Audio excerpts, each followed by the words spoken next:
Hello, everybody.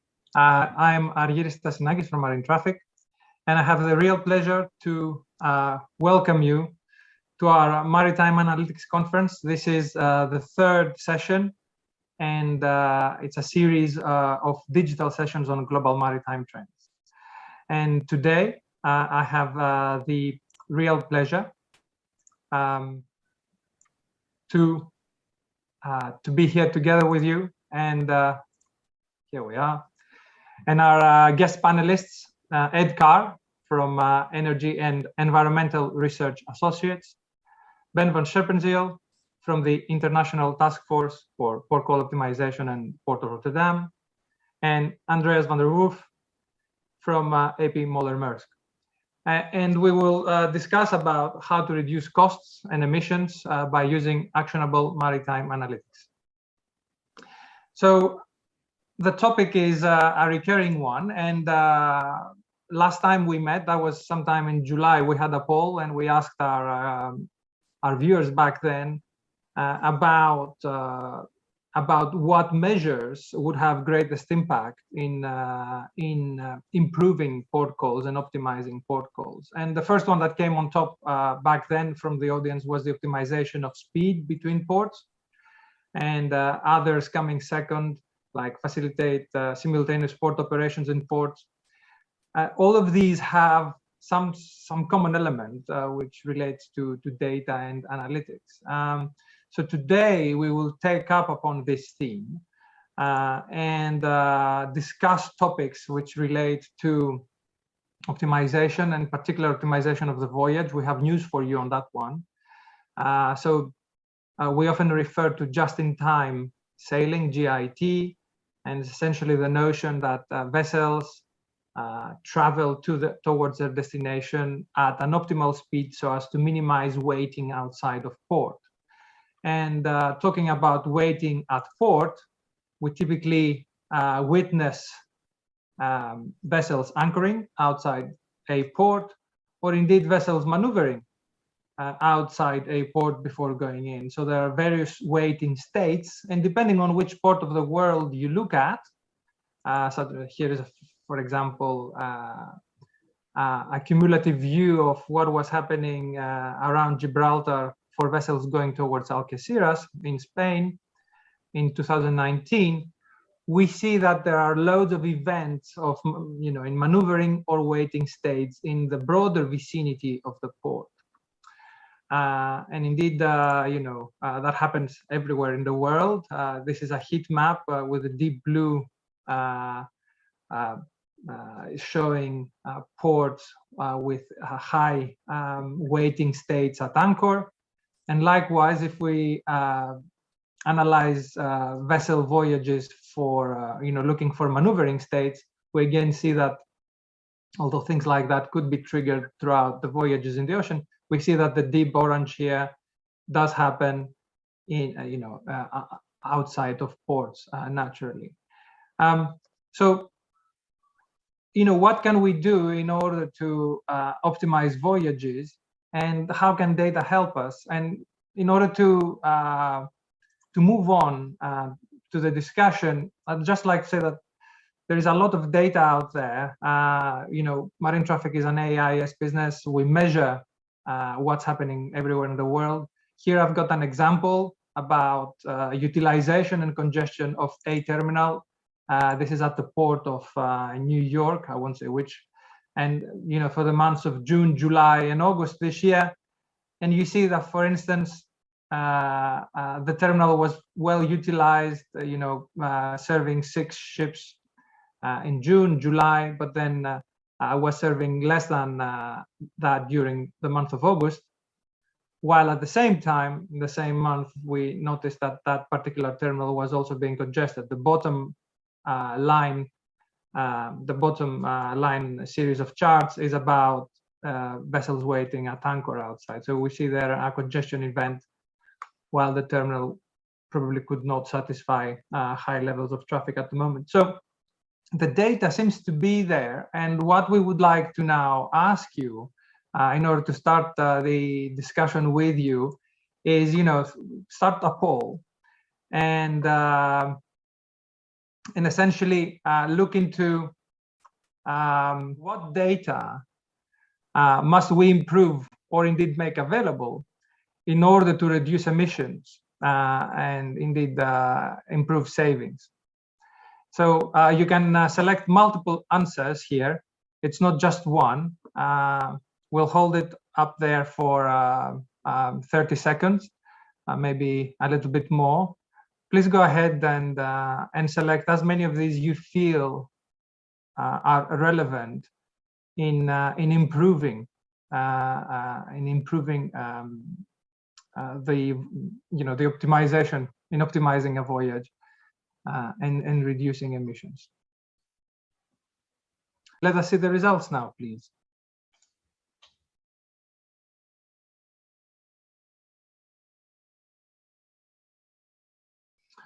Okay, very well.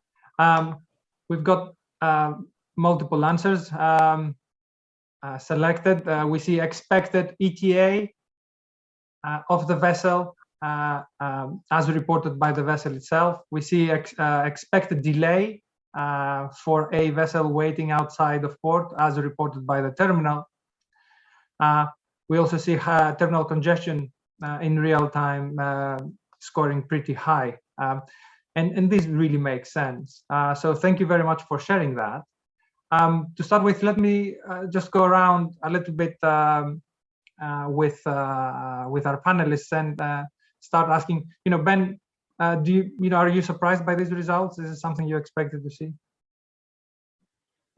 Well, the only time that is really important to the captain to optimize the speed is what time the ship is requested to arrive at the pilot boarding place, coming from the port authority who is overseeing the fairways and the planning of the nautical services. So if I, as a captain, want to reduce speed, that is the only timestamp that is relevant for me to calculate the speed to maintain to that waypoint. All other information for me is, to be honest, not relevant. Thank you. And Andreas, how is it from your side? How about this result? Yes, good afternoon all, Andreas. Yeah, it is to be expected, and obviously also there are a lot of relevant, looking from a ship captain perspective, relevant answers.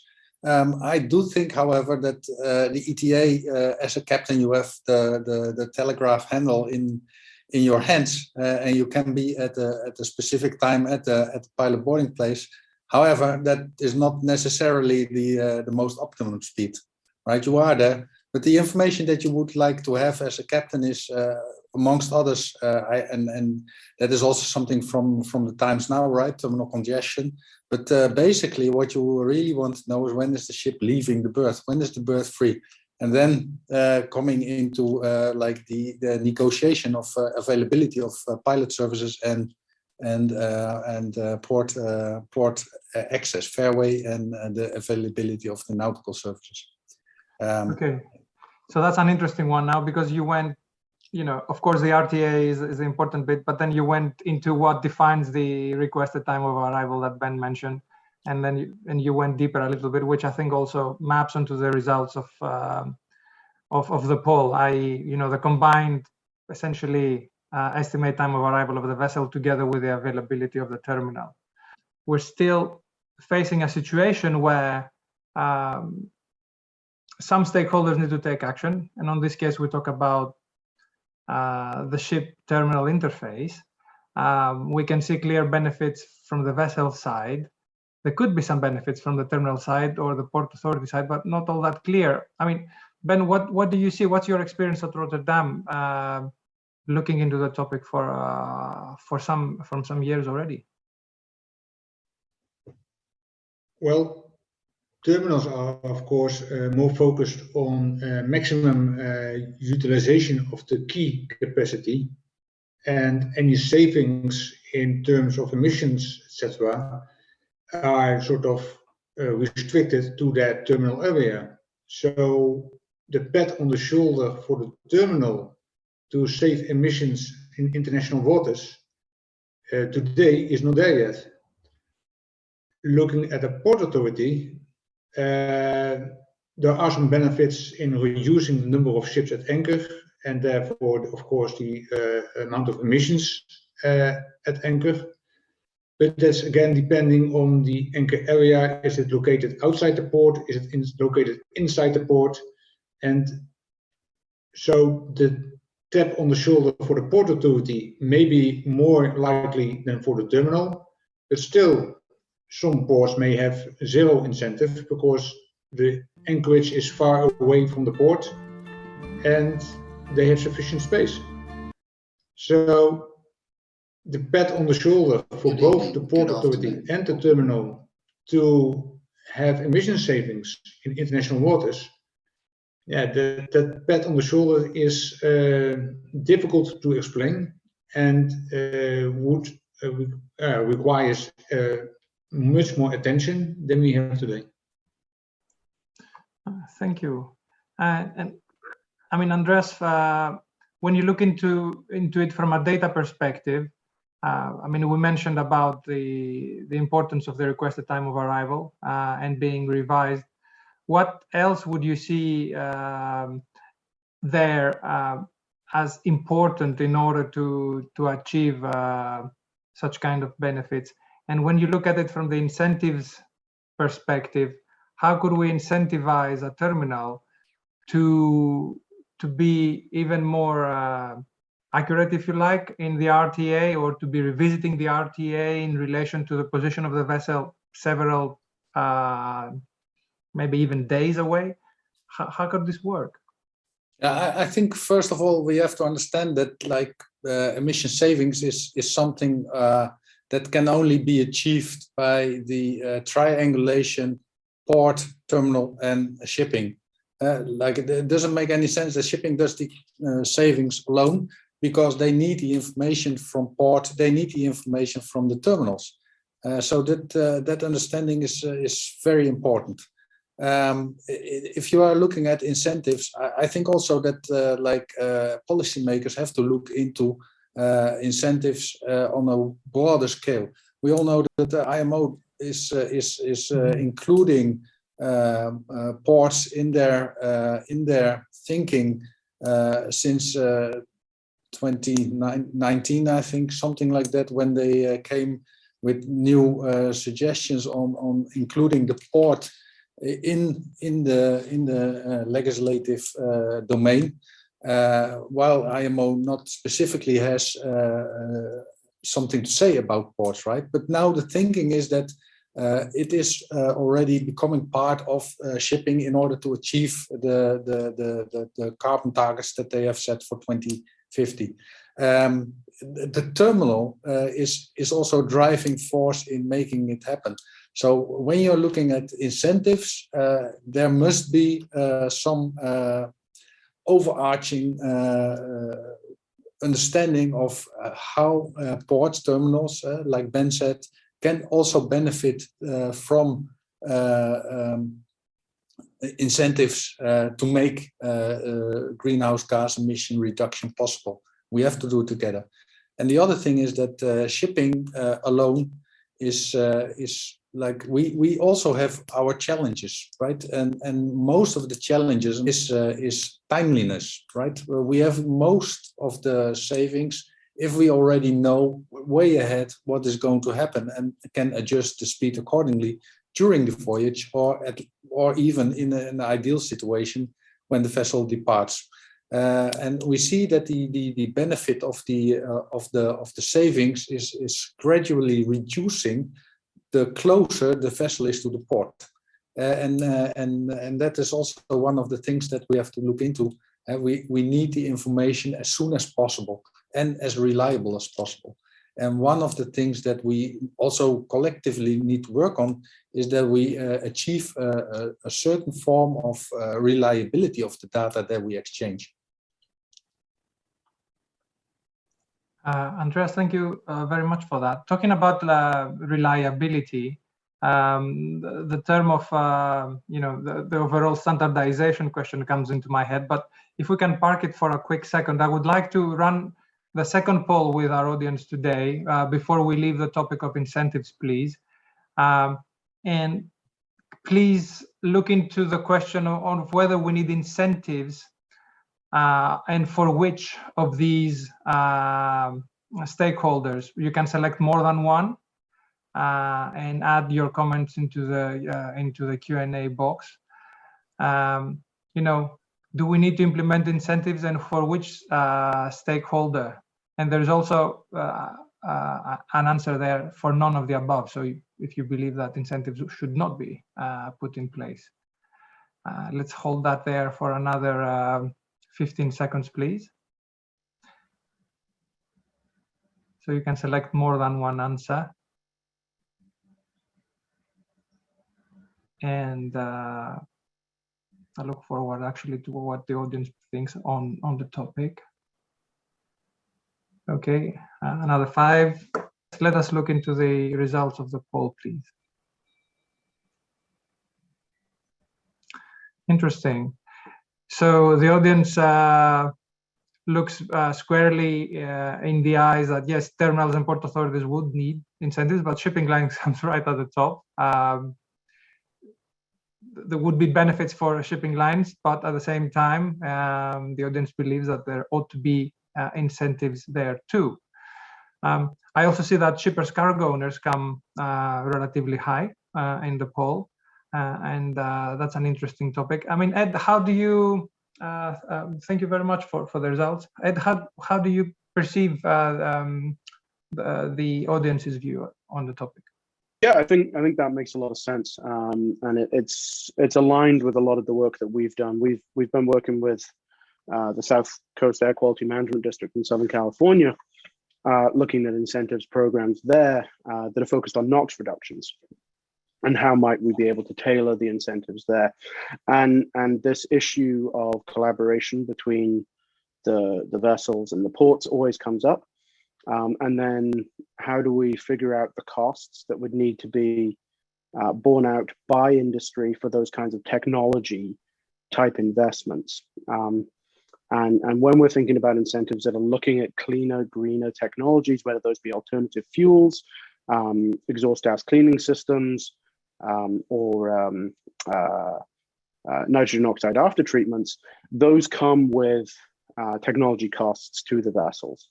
And if we're trying to, from a policy perspective, generate those kinds of benefits, then the question of how do we structure the incentives becomes increasingly important.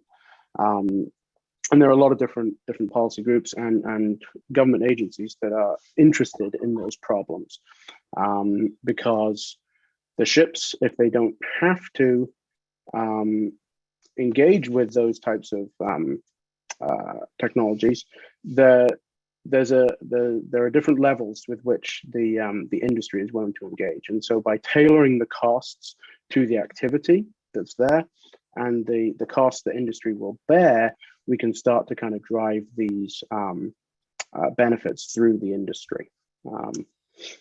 Yeah, so I think incentivizing behavioral changes from an economic perspective becomes much more challenging because of kind of what is the counterfactual? How do we assess the baseline conditions versus the conditions that we're looking to incentivize? From a technology and investment perspective, incentives are fairly straightforward, but from a behavioral standpoint, things become much more nuanced. Great. Well, thank you very much for that comment. I mean, Ben, looking at it from a European perspective, before we just leave incentives there, are there any favorites? You'd mentioned the tap on the shoulder. Are there any favorite taps on the shoulder for terminals and port operators that that have been discussed? Yeah, of course, for private bodies like terminals, money is always good, of course. However, environmental improvements have a lot of public publicity. So I guess that for both the port and the terminal, but particularly for the port as a public body, it would be good to have a sort of reference from a respected organizations, for example, IMO or United Nations, where there's a sort of benchmark where good practices of ports and terminals are published. So that would already be one step forward without investing a lot of money to give an incentive to people in ports and terminals. Thank you. If I may add something, Algiri. Yeah. On the subject of incentives, it becomes increasingly important when we're talking about costs to, rather than focusing on individual ports, if we can focus instead on groups of ports that have high interconnectivity between them, then that enables those groups of ports to share the costs. And when we're talking about investment costs and technology investment costs, we can see that when we're talking about groups and consortiums, that those costs really get driven down very, very quickly, because those costs are shared across all of the calls that happen at a larger group of ports. So from the incentives perspective, the more players that we have, both in terms of ships and the ports and the port authorities and the terminals that are engaged, the more benefits we're able to see at lower cost. Interesting. And I think a component there is definitely data connectivity and data exchange, so that people can be making coordinated decisions. Right. I mean, that brings us to the topic of standardization, which we have touched upon in previous webinars. So maybe we should speed through that. May I just ask, Ben, since you are leading a little bit the initiative, not a little bit, quite a lot, the initiative under the ISO for port nautical standards, would you like to just say a word on where we stand for that before we proceed? Yeah, in standardization, it was a shocking experience to define together, if we want to share data, are we talking about the same time definition, and are we talking about the same location definition? So to give you an understanding, when we started, there was a definition of arrival time, but not from departure time. So that's how we all started. So we started that definition, and then the next step was really, are we talking about arrival time at the port boarding place, or are we talking about arrival time at the berth? And also that understanding was not there. So then we added a location to the timestamp. And next step was really, if we talk about an estimated time of arrival, which is based on the estimated speed of the ship versus the waypoint, versus is a planned arrival of a time of arrival that is based on the terminal planning and the port planning. So all those definitions were not there. The only thing we had was an estimated time of arrival, not specifying a location and not specifying any terminal planning.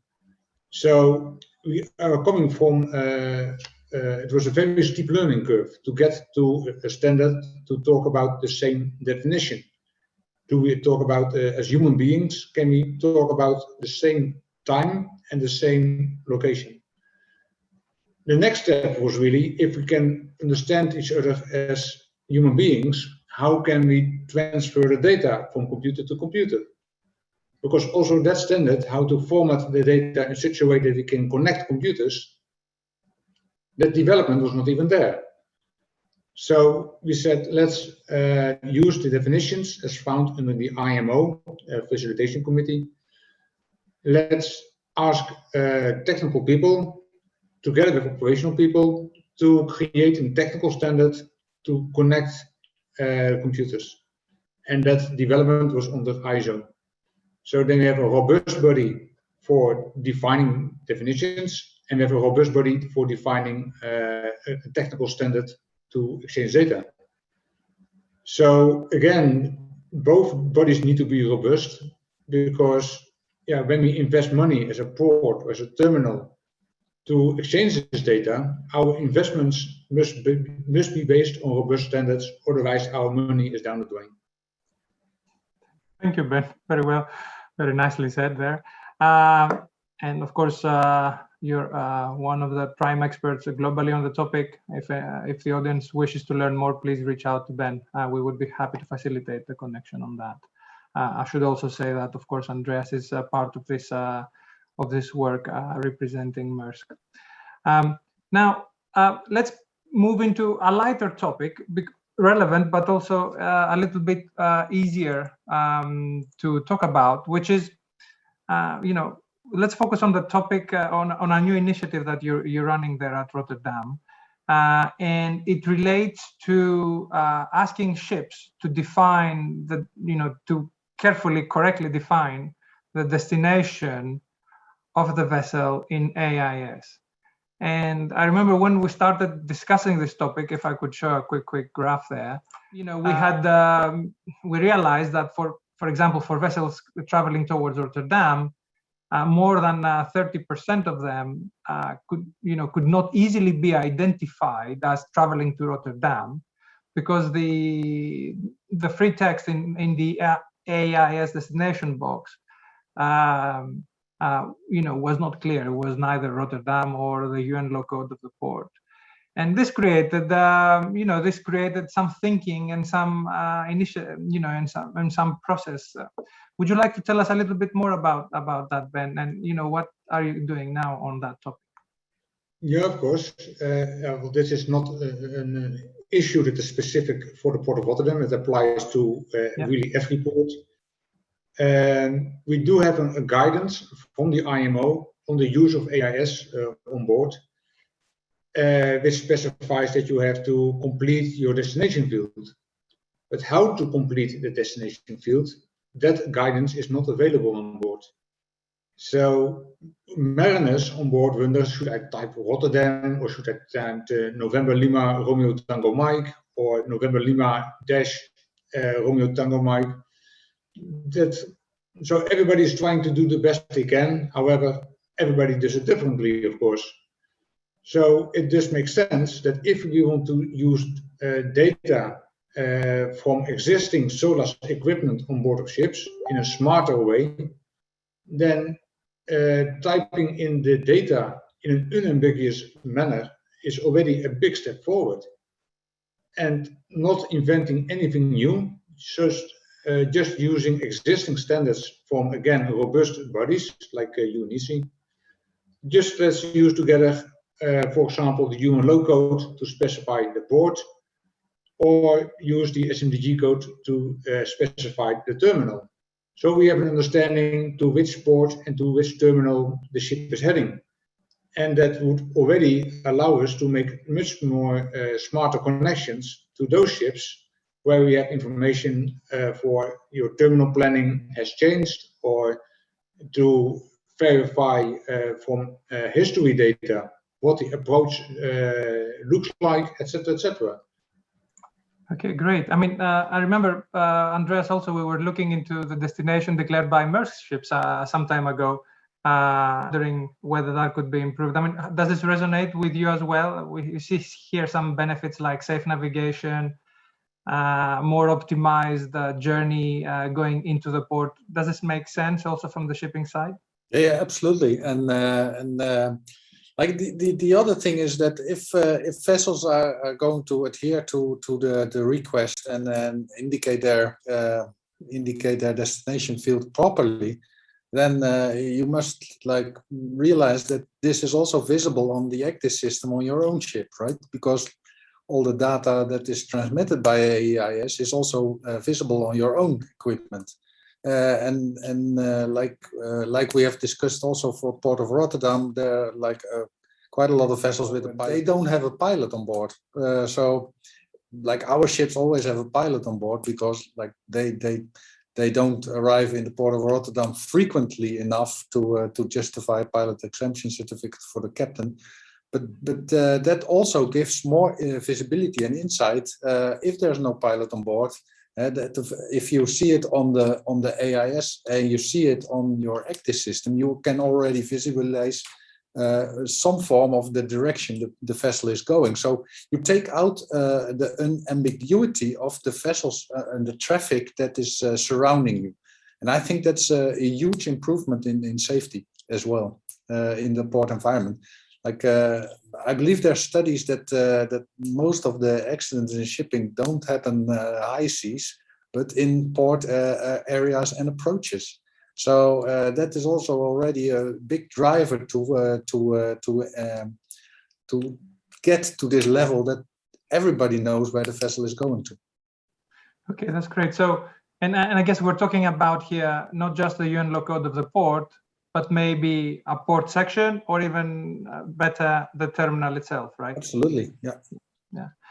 Well, we look forward to that. I mean, definitely, you know, I can say from a marine traffic perspective that we could, you know, seriously use the data in order to then offer additional forecasting on utilization and congestion of terminals, which would then, in turn, help to optimize the journey of the vessels going towards those terminals.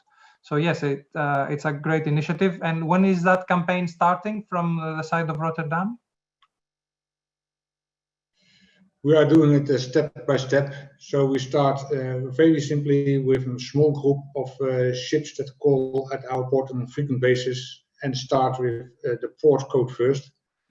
And then we go to more and more detail when we go down this route. So it is really a very hands-on, very pragmatic operation. Okay, makes sense.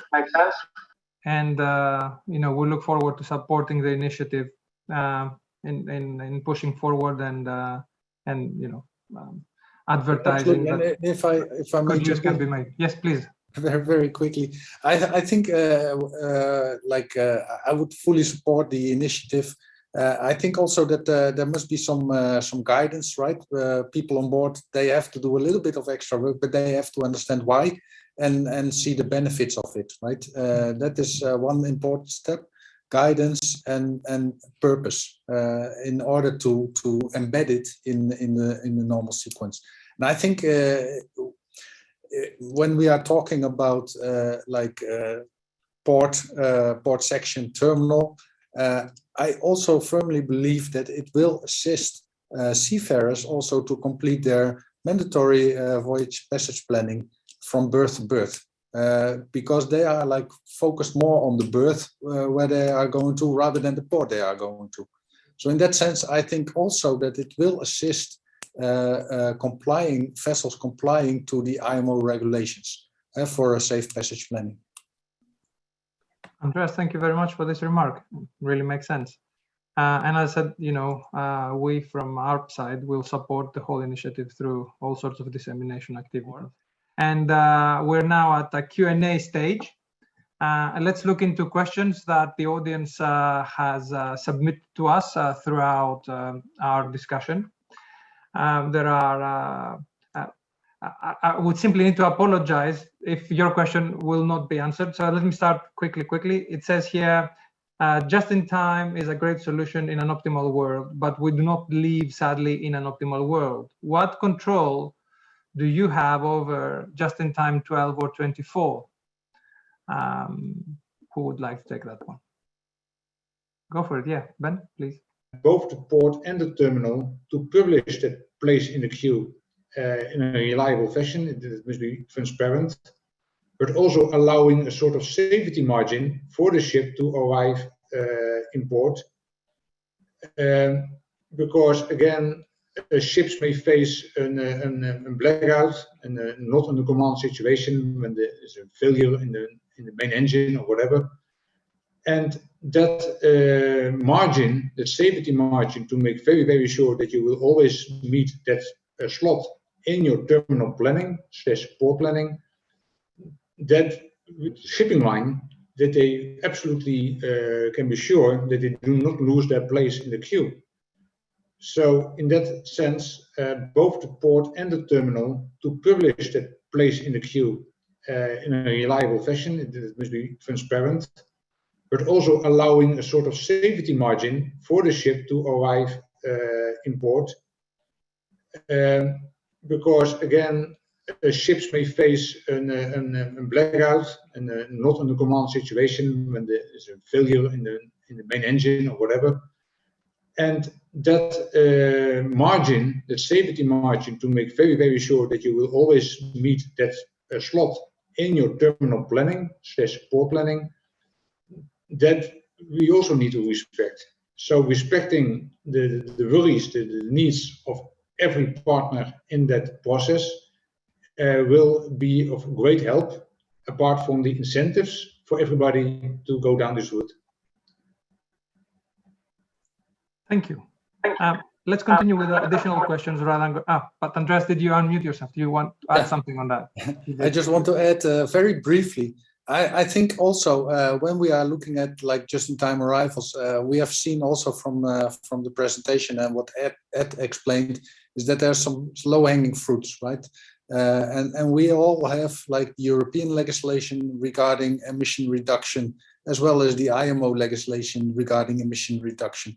So and on top of that, there's also our beneficial cargo owners, or cargo owners for that matter, that also have an interest in a green supply chain, because they are demanded to operate in a green supply chain by their customers.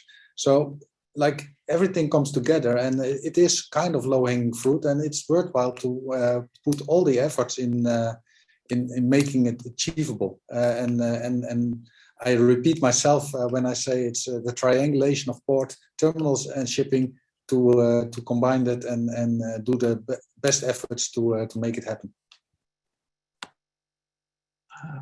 Thank you, and I'm sure that Ed has lots to say on that, on the previous question, but let me give you the next question there, Ed, which, if I may, which focuses on the analysis. It says, interesting that the rate of fuel consumption savings versus carbon dioxide savings is about 3-to-1. Was this consistent across data points, or is it the aggregate? It's a great question and a very insightful one. The assumption for this was that vessels were all using low sulfur heavy fuel oil.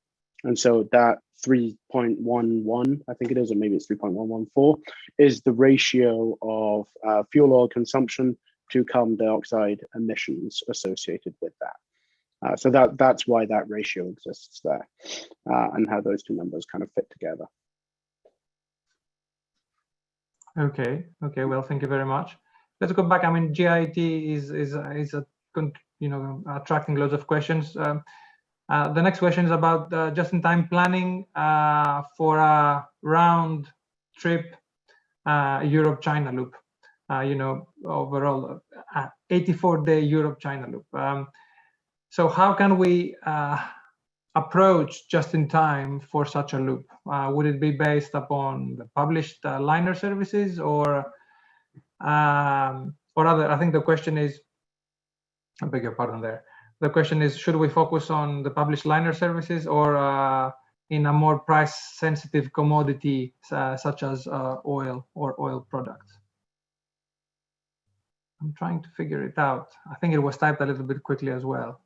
But let's focus on the container sector. How could we go about planning the loop? Because that's what it is. I think I kind of understand the question, and that means like, shall we sail on the pro forma schedules, or shall we just do the optimum speed of the vessel and see when we arrive in port? Okay. That is what I think is meant. My belief is that we should use the liner schedules, because that is the product that our customers expect of us. But in order to achieve the best savings results in terms of emissions, if you have a certain distance and you have a certain time, then there is a certain speed that is required, and that speed would then be the optimum speed if you maintain it across the ocean voyage, and that is also how we look at it. Like if you then go faster, then you obviously arrive earlier and you have waste in the system. But if you are too late, then you lose your slot and the planning gets hampered. So basically, the outset shall be the liner schedules, and then because that is something that is kind of fixed, which allows for planning. Okay, thank you very much. If I may, I think that my anticipation is that this will become, as JIT proliferates, an iterative process where, while those liner schedules may be set as they currently are, as more and more vessels and ports engage in JIT practices, those liner schedules and the associated supply chains with those, I anticipate that over time they will adjust in order to accommodate what may be a more optimal JIT type arrival. I think what you say there makes sense, Ed. Thank you very much for that. The next question is about the just-in-time scenarios that we looked into, and simply says, are these a what-if scenario or a real-life one? I mean, and since you're there, why don't you comment on that and maybe go to Ben as well? The short answer is yes. They're a little bit of both. We took real world data, observed AIS data, and we looked at the positions where the vessels were 12, 24 hours from their port of arrival, or the entirety of the journey for the pilot boarding place to pilot boarding place. And then, as Andreas was just discussing, we adjusted the speed in order to minimize total fuel consumption over the entire voyage. So they're a little bit of a what if, but they're ground truthed in observed voyages and observed positions and observed speeds of observed vessels. So it's kind of a hybrid of those two. Thank you. Ben, is there something that you would like to add to this?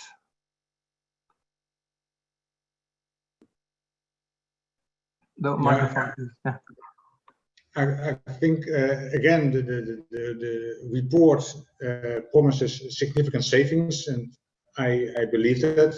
However, to manage expectations in the beginning, especially when we have to learn how to work together, and also realizing that especially in the beginning, people will tend to take more safety margins in the testing phase.